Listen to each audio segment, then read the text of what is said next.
ये औरत अपने लड़के को स्टील के ब्रश से घिस-घिस कर नहला रही है। वो जब तक नहीं रुकती है जब तक लड़के की पीठ में से खून ना निकलने लगे। ऐसा नहीं है कि वो अपने लड़के से नफरत करती है, और वो तो अपने लड़के से दुनिया में सबसे ज्यादा प्यार करती है, क्योंकि वो सुबह से शाम तक बस खाता रहता है, इसलिए लड़के में से बहुत बुरी बदबू निकलती है। लड़का कुछ ही सालों पहले पैदा हुआ था, जब से पेरेंट्स को लगने लगा था कि उनका बच्चा आम बच्चों की तरह नहीं है, क्योंकि उनका लड़का पूरे दिन माँ का दूध पीता रहता था और उसे नहीं पिलाया जाता था तो वो जोर जोर से रोने लगता था। जब उन्होंने इस बात को एनसी की टीचर को बताया तो उन्होंने कहा ये तो नॉर्मल है, क्योंकि बच्चे जब छोटे होते हैं तो वो ज्यादा खाना मांगते हैं। समय बीतता गया और लड़का बड़ा हो गया तो माँ को पता चलता है कि लड़का दूध ही नहीं सिर्फ पीता है बल्कि वो नहाने वाला साबुन भी खा जाता है। औरत अपने लड़के की इस आदत को छुड़ाने के लिए अस्पताल ले आती है, लेकिन डॉक्टर जो उसकी जांच करता है तो उसे सब नॉर्मल लगता है। वो औरत से कहने लगता है कि बढ़ती उम्र के साथ बच्चे ज्यादा खाने लगते हैं। इस बात पर औरत कुछ नहीं बोलती है, बस अजीब तरह से हंसने लगती है। ये देखकर डॉक्टर को लगने लगता है कि औरत थोड़ी पागल है, लेकिन तभी उसे अचानक बाहर से आवाज आती है। जब डॉक्टर देखने जाता है तो वह देखता है कि लड़का कूड़ेदान में से कूड़े को निकाल कर खा रहा होता है। ये देखकर औरत को गुस्सा आ जाता है और वो कूड़ेदान का कूड़ा निकालकर डॉक्टर के ऑफिस में डाल देती है और उससे कहती है कि तुमने तो कहा था यह नॉर्मल है।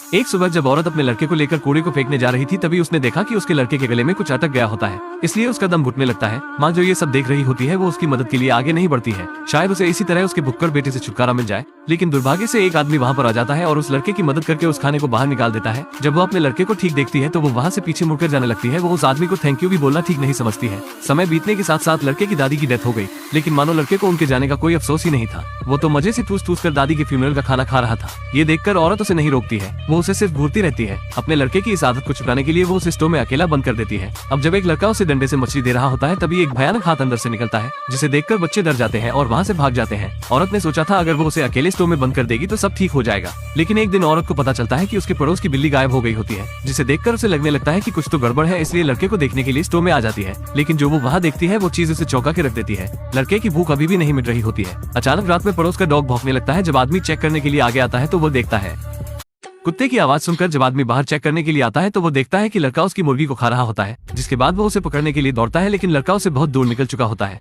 आगे कोई और हादसा ना हो इसलिए औरत आधी रात में अपने लड़के के कमरे में चाकू लेकर आ जाती है। वो देखती है उसका लड़का अभी भी खाने में लगा होता है। ये देखकर वो पूरी तरह हताश हो गई, इसलिए वो अपने लड़के के साथ कुछ नहीं करती है बल्कि वो बाथटब में लेट जाती है और इस दुनिया को छोड़ देती है। उसे लगा था अब चैन की नींद सो सकती है, लेकिन अगले दिन उसका लड़का उसकी बॉडी को बाथरूम से निकाल लाता है। कुछ ही दिनों बाद लड़का बिल्कुल अकेला पड़ जाता है और कमरे में कचरे के ऊपर बैठा होता है और उसे बहुत जोरों से भूख लग रही होती है। तभी उसे किसी की आवाज आती है और वो खिड़की के पास आ जाता है। तभी बाहर वो एक औरत को देखता है जो अपने छोटे बच्चे को खिला रही होती है, जो अभी अभी पड़ोस में रहने आए होते हैं। ये देखकर लड़के के दिमाग में शैतानी आइडिया आता है और इस तरह से मूवी का एंड हो जाता है। जरा सोचकर देखो बाप, जो पूरी स्टोरी में दिखा ही नहीं। दादी के मरने के बाद औरत की डरावनी आंखें सब बता रही थी। बात यह है कि माँ को अपने लड़के के बारे में सब पता था, लेकिन उसने अपने बच्चे को बचाने के लिए किसी को नहीं बताया। जब वो अपने लड़के को इस तरह देख नहीं पाई तो उसने चुपचाप दुनिया से जाने का फैसला कर लिया। इस स्टोरी को देखने के बाद आप क्या कहना चाहेंगे? मैं हूँ आपका दोस्त द फैक्टर सिनेमा। मिलते हैं फिर किसी और कहानी को लेकर।